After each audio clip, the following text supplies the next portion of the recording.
A beautiful picture you put up. All right. Hey guys, this is Christian Fuchs. Let's have a look at my journey. Oh my God, why did you put that up?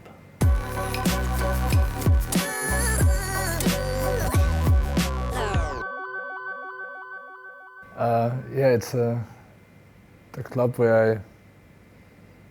not where I started, not professional, my first team where I started with adult football. Great memories. Started in the youth there when I was 11, 12 years old. And with 15 I played in it was the fourth, I think, Austrian league. Pretty young back then, very successful. It was a great time. Got to meet a lot of people back then, stayed in touch with a couple of them over the years, even now, which is already 17 years ago. Unbelievable how time passes by, and great memories there. It was not a professional club back then. It was, as I said, it was amateur league, fourth league. But when I was 13 years old, 14 years old, I was still playing in the youth there. I was called up for the first time for the national team. We played a friendly against the under-17 Austrian national team back then with the club, and we played pretty decent. And after that, the manager of the under-17 national team came into a changing room and said, "Where's Fuchs?" "Yeah, I'm here." And I was like super nervous, not knowing what he wants, and eventually said, "Yeah, listen, do you have time in 1 month traveling with us to Northern Ireland?" And I'm like, "Yeah, fine, no problem." And since then I was playing for the Austrian national team, and the rest is history. That was now my first professional club, as for Mattersburg. You see the badge here? This was when I had my military duty for 6 months, and it was a horrible time because I had to shave. I had to shave my beard off for 6 months. It was hard to get out of the house, but it was mandatory. But the players that are around there, I mean, it's Schutti Wagner, but the ones on the left side, the two guys there, is Carsten Janker, who won the Champions League with Bayern Munich, and Didi Kübauer, who played in Spain and also in Germany. So these were, like Didi Kübauer, that guy, he was one of my idols, one of those guys that I was looking up when I was younger. They were also playing in Wiener Neustadt, the stadium we saw before, with the national team against, I think it was Russia or something like that. And he was subbed at halftime, and I was standing at the fence waiting for his autograph for 10, 15, 20 minutes. And eventually he came over and gave me his autograph. And then a couple of years later, I'm standing on the field with him, playing in the Bundesliga. So that was literally a dream come true back then. Give me a break. What is that? I should talk you through his fantastic haircut, or what do you? Oh wow! Yeah, that was right after the Euros. So we had 2008. We had the Euros in our own country, hosting it together with Switzerland, and after that I made my move to international business into a bigger league, German Bundesliga, which was a great step for me. Back then, my manager at Bochum was Marcel Koller, who followed me later with the Austrian national team, where I worked with him for 5 years, where we were also very successful. It was a great time. Obviously, it was a good step for me because I was still young and I wanted to have as much game time as possible. And Bochum was a team that was going up and down, League 1, League 2 all the time. But we had 2 great years in the Bundesliga. Unfortunately, we got relegated in the second year.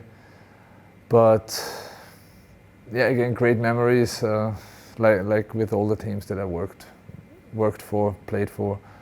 And I have to talk to this person over there. I mean, the beard didn't change too much, but the haircut is horrendous. The haircut before was better. So that haircut is worse. Well, first of all, I have to have a serious word with you because the pictures that you pick are simply not the best ones. They don't put me in a good light. But yeah, the manager back then was Thomas Tuchel, who is now at Paris Saint-Germain.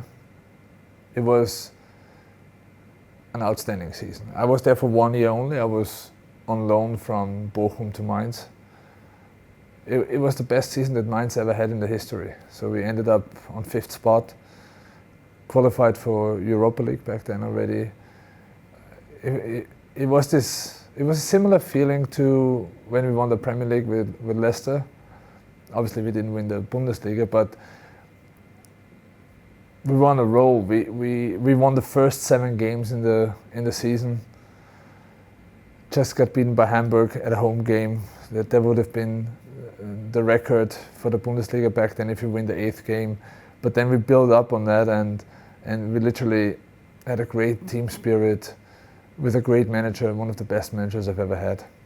He made me who I am, a good left back, I think. And yeah, it puts a smile on my face, not only the picture, but the players that I've worked with. Yeah, great memories, very good memories. You see, I'm getting serious now. Yeah. Getting very serious now. Well, it was a very different club to all the previous clubs I played for. Obviously, it's a very big one. The pressure is building up right away. I mean, Schalke, everybody's expecting to win the Bundesliga, even though it's not really realistic when you have teams like Dortmund or especially Bayern Munich leading the league every year. But at least we qualified every single year for Champions League, played every year in the Champions League, which was a great experience, obviously. I mean, the fans in Schalke, they're special. I remember this one game when we played at home against Dortmund, which obviously is a big rivalry because it's like the stadiums are 10 kilometers apart from each other. And we were warming up already, then the Dortmund squad came out, and I really had to put my hands on top of my ears, cover my ears, because it has been so loud that my head was hurting. And for a couple of minutes, and we're doing warm-up, right? But it was really a lot of hate between the fans. But again, I can only leave good words with that because it has been a great experience. Obviously, on a bigger scale with playing in the Champions League every time, having the expectations of winning the Bundesliga every year. But yeah, I got to learn a lot of the football business. Yeah, I know this thing. Yeah, I know what it is. Yeah, yeah. Like to score. Yeah, it was beautiful. Not only that I scored the first goal, but overall, I mean, back then Real Madrid was on a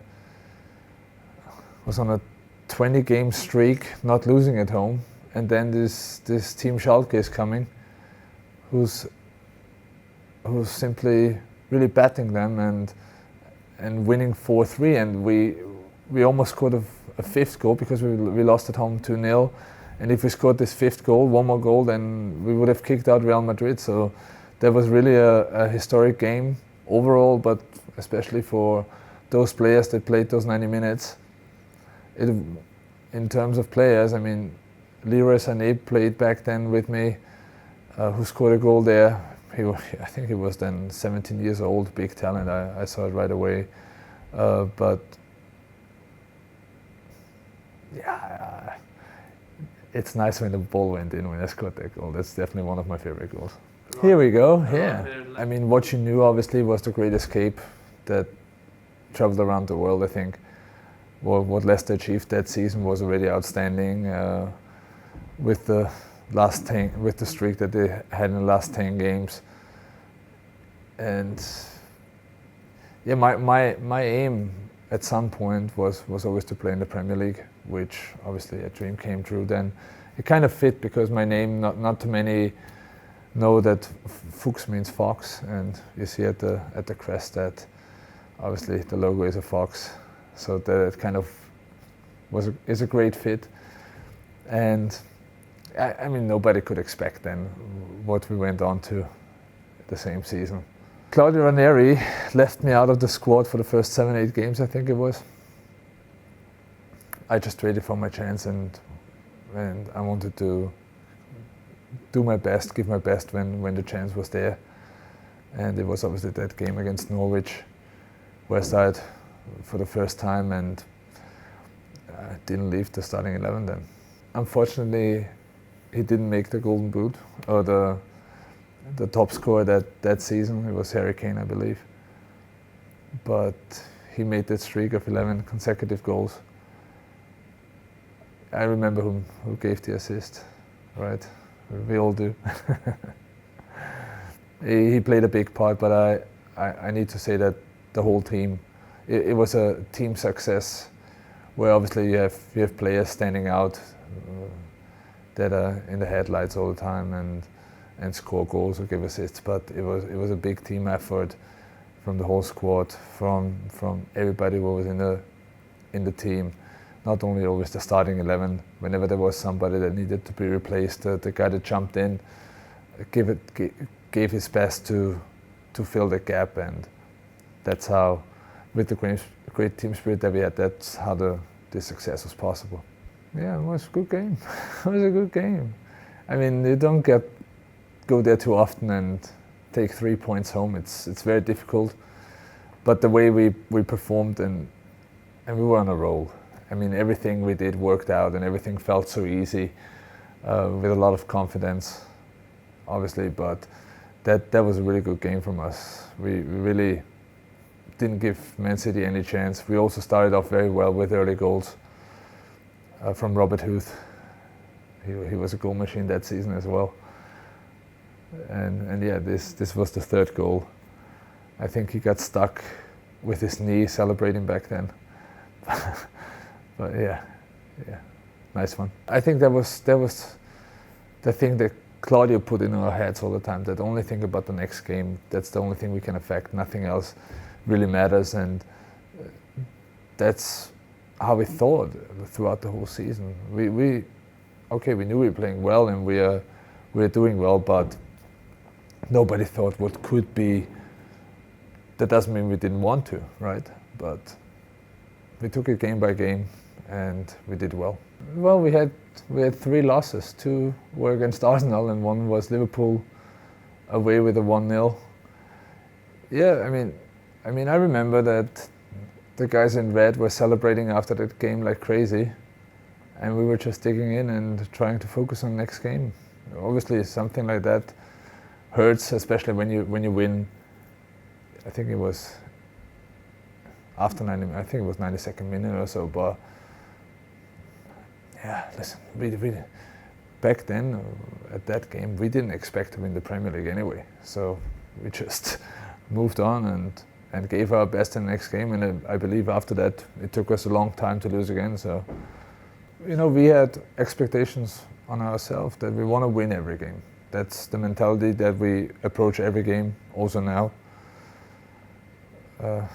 Yeah, I mean, it's good to come back after defeat like that to win the next game. Even if it's a late win, feels even better.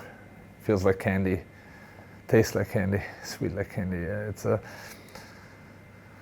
Yeah, we had a couple of those games where we had a late win or 1-0 win, but they are the best ones. What he did best, the very best, besides his knowledge of football, but what he did very best is how he was treating the players, how he was managing the group. So he was always there to have a love. He was always there to have he always had an open ear. Whenever there was a need, whenever he had an issue, he was always there to talk. And literally, I was on I had my 5th yellow card, right? And it happened that weekend I couldn't play because of that. So I asked him, listen, boss, it was right here at the gate. So he went out with his car. I said, okay, let's just go there and see what he says. I was asking him on his way out, boss, I'm not playing next week. Can I have a couple of days off, see my family, go to New York? And he's like, yeah, you know what, take 5 days off. I see you on Wednesday. And I'm like, okay, cool. So I believe the way he treated us and the way he gave us our freedom he got a lot more in return. Obviously, when you're happy, when you know that he doesn't only see you as a footballer but also as a person, then you're willing to give more. Even, I mean, it sounds stupid because as a footballer, obviously that's your job, but we also private people that have their needs, and everybody's individual, and when you feel that the manager is caring about that, then you're even more willing to give back and give more back to the club and to the manager, obviously. Kicked off all Yeah, see goosebumps? See that? Oh. Oh. Yeah, big relief, but I think we had a couple of minutes after that to still defend against Manchester United because they were putting on some pressure, but yeah, you know, we wanted to go there, get the 3 points in and finish it off. It was 1 point, but we still knew, okay, it could happen this weekend, and I mean, you can see already on Shaw's face, I think it is, that he has a little bit of relief, or is it, I don't know what it is, or maybe somebody stepped on his foot, I have no clue. It's hard to see from here right now, but it was a good goal with his shoulder. Then he drank water crossing it. See, I have everything saved up there. I know exactly what happened there. And again, when he scored the goal, obviously being 1-0 down, scoring that late equalizer, felt good. It was a big relief, obviously. Yes, that's the 2-2. Oh, I want to kiss his. I wanted to kiss his feet right away. I mean, that was the goal that made us Premier League champion. I only remember after that goal, the game turned out to be very nasty. Who cares? Who cares? We were Premier League champion then, so who cares if it was nasty or not? The only thing that I regret, that day I had a big chance, 1v1 with the keeper. I didn't score the whole season, and I missed, of course. Yeah, but that felt good. That felt good the same day, lifting the trophy. That's a great experience. Yeah, that was outstanding. Massive. I mean, bringing this to Leicester meant a lot for the city, obviously, but then when you're on those buses, goosebumps again, when you're on those buses and going through the streets and you see how many people are coming out for you, or traveling from the whole of UK to see you celebrating, I mean, that has been outstanding. And I remember there was a picture from Victoria Park from the air, where you see the stage, and then the whole of Victoria Park is packed with people. And also when we went on the stage, it's hard to describe that feeling that you have there, and how proud you are, how happy you are. It's definitely the moment of my career.